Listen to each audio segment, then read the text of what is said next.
জয় যিশু। ধার্মিকতা রাইচাসনেস ইহা ঈশ্বরের পবিত্র চরিত্রের বিষয় উল্লেখ করে।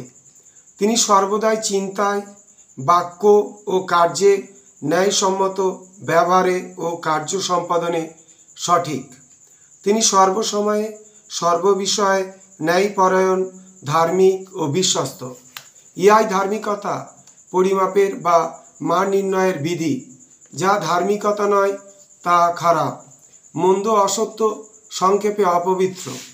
এই কারণে পাপী মানুষ কোন সময় পবিত্র ঈশ্বরের সামনে দণ্ডায়মান হতে পারে না। পাপী মানুষ এই কারণে কোনো সময় পবিত্র ঈশ্বরের সামনে দণ্ডায়মান হতে পারেন না। ধার্মিকতা ও অধার্মিকতা সর্বদাই পরস্পর বিরোধী। বন্ধুত্বপূর্ণ সহযোগিতার কোনো ভিত্তি নাই। এই কারণে আমাদের পাপের জন্য প্রায়শ্চিত্ত করতে ঈশ্বর তার পুত্রকে প্রেরণ করলেন। খ্রিস্টকে যখন আমরা আমাদের পরিত্রাতা রূপে আমাদের হৃদয়ে গ্রহণ করি, আমাদের পাপ সকল আচ্ছাদিত হয় ও বিলুপ্ত হয়। ঈশ্বর আর আমাদের পাপী বলে দেখেন না, কিন্তু তার পুত্রের ধার্মিকতায় আমাদের গ্রহণ করেন। কেবল যে তিনি আমাদের মধ্যে আছেন তা নয়, আমরাও তার মধ্যে আছি। ইহাকে আরোপিত ইম্পুটেড ধার্মিকতা বলা হয়। আরোপ বা ইনপুট বৈধ শব্দ। এর অর্থ হলো অপর কেহ যেন আমাদের তহবিলে কিছু গচ্ছিত রেখেছে, যা তাদের, তা এখন আমাদেরও। তাদের অবস্থান ও অধিকার আমাদের অবস্থান ও অধিকারে পরিণত হয়ে পড়ে। ইহা একটি যৌথ তহবিল। প্রভু যিশুর ধার্মিকতা এখন আমাদেরও ধার্মিকতা। পিতার দক্ষিণে প্রভু যিশুর অবস্থান আমাদেরও অবস্থান। এফেসীয় পুস্তক 1 অধ্যায় 20 থেকে 22 পদ, 2 অধ্যায় 4 থেকে 6 পদ।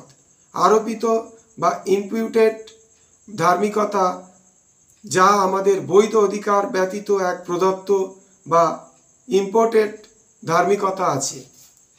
প্রদান বা ইম্পার্ট করার অর্থ কিছু সন্নিবিষ্ট করা। যখন আমরা খ্রিস্টান হলাম, তখন যেন কিছু আমাদের জীবনে প্রবেশ করানো হলো। আইনগতভাবে আমরা যে কেবল খ্রিস্টেতে আছি তা নয়, কিন্তু ব্যক্তিগতভাবে এবং ব্যবহারিকভাবে খ্রিস্ট আমার দিগতে আছেন। প্রভু যিশুকে গ্রহণ করায় আমরা তার পবিত্র ধার্মিক প্রকৃতিও গ্রহণ করি। প্রভু যিশুকে গ্রহণ করায় আমরা তার পবিত্র ধার্মিক প্রকৃতিও গ্রহণ করি। আমাদের এখন নূতন প্রকৃতি, আভ্যন্তরীণ শক্তির নূতন উৎস, যার দ্বারা আমরা এখন ধার্মিক জীবনযাপন করতে পারি।